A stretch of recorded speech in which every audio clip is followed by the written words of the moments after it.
Desember tahun 2024, Ciputat, satu keluarga ditemukan tak bernyawa.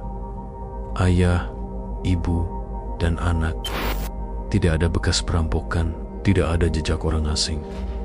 Yang ditemukan hanyalah ponsel dan di layarnya aplikasi pinjaman online yang masih aktif. Total utang yang tercatat lebih dari 50 juta rupiah. Jumlah yang tak sebanding dengan apa yang akhirnya harus mereka bayar. Inilah jebakan yang dimulai dengan senyum. Pinjol atau pinjaman online hadir seolah seperti penolong, tanpa jaminan, tanpa checking, uang cair dalam 5 menit. Tapi seperti candu yang tampak membantu di awal, lalu merusak perlahan. Sistemnya sederhana, namun mematikan. Kamu masukkan KTP, mereka minta izin, akses kameramu, dan daftar kontakmu. Uang masuk tapi tidak full, karena langsung dipotong biaya. Tenor hanya 7-14 hari. Kalau gagal bayar, bunganya naik harian. Bunga harian bisa mencapai 30% per bulan. Dan dari sinilah spiral neraka dimulai. Saat kamu telat bayar, teror mulai. Mereka mengirim puluhan pesan, lalu menghubungi keluargamu, teman kerja, bahkan mantan pacar. Nama baikmu dijadikan alat tekanan. Foto pribadimu bisa diedit, diberi label penipu, lalu disebarkan ke grup WhatsApp. Mereka tahu kamu akan panik, dan dalam kondisi itulah kamu akan pinjam lagi dari pinjol lain untuk menutup yang lama. Gali lubang, tutup lubang, hingga akhirnya semua runtuh. Masyarakat sering menyalahkan korban. Kenapa pinjam kalau nggak bisa bayar? Tapi yang pinjam bukan orang kaya, mereka yang baru kena PHK, ibu tunggal yang butuh uang anak sekolah.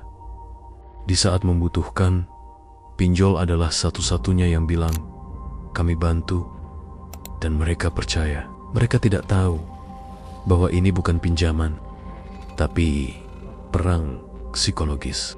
Menurut OJK, per 2023, ada 18 juta pengguna aktif pinjol, 100 lebih aplikasi legal, dan ribuan lainnya ilegal yang tidak tunduk aturan. Bisa mengakses data pribadi, bunga tidak dibatasi, dan metode penagihan sewenang-wenang. Sejak 2018 hingga 2024, Satgas sudah memblokir 8.271 pinjol ilegal. Tapi tiap bulan muncul ratusan lagi. Inilah ekosistem hitam dalam ekonomi digital. Tumbuh liar, tapi menyamar sebagai solusi. Kasus Ciputat bukan satu-satunya. Di Kediri, satu keluarga menenggak racun karena diteror pinjol. Di Pindrang, seorang guru kehilangan pekerjaan setelah foto dirinya disebar. Menurut laporan media Indonesia, 61 kasus kehilangan nyawa berkaitan dengan tekanan pinjol sejak tahun ke-2020. Pinjol tidak mengambil uang, ia mengambil sesuatu yang lebih dalam, harga diri, ketenangan, kadang keluarga. Tapi kamu bisa belajar dari kisah ini. Jangan percaya pada solusi cepat tanpa konsekuensi. Dan jika kamu tahu seseorang yang terjebak, jangan menghakimi, dampingi. Karena yang mereka butuhkan bukan nasihat, tapi satu tangan yang berkata, kamu gak sendiri. Bagikan video ini, karena satu klik kamu bisa menyelamatkan satu nyawa lain yang sedang berada di ambang keputusan yang tak bisa diulang.